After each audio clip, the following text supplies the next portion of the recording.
Control system stability. Exploring the relationship between pole locations and system behavior. Defining system. A fundamental look at how systems react over time.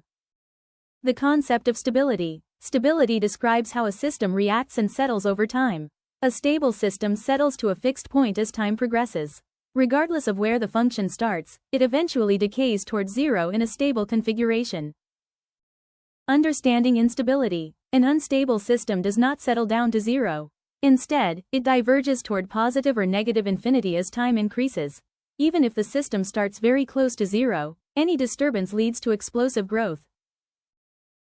Marginal stability. Constant level. The system neither decays to zero nor grows to infinity. It remains at a constant steady-state value as time approaches infinity. Sustained oscillation. Common at resonance points, the system oscillates with a fixed amplitude. It stays bounded but never settles at a single point. The role of poles. Linking mathematical structure to physical reality. The transfer function. To understand system behavior, we analyze the transfer function in the S-domain. Consider a simple first-order system. The pole of this system is the value that makes the denominator zero. Inverse Laplace analysis. By taking the inverse Laplace transform, we find the system's time domain response. This exponential term dictates the stability.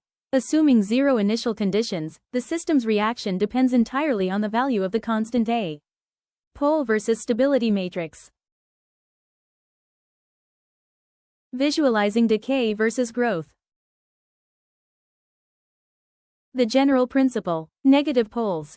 If all poles of a system are less than zero, reside in the left half plane, the system is guaranteed to be stable. Zero poles. A pole at exactly zero creates marginal stability, where the system output stays constant or oscillates. Positive poles. Even a single pole greater than zero, right half plane, makes the entire system unstable. Key link. By looking at the pole values of a transfer function, we can directly determine the physical stability of the complex system.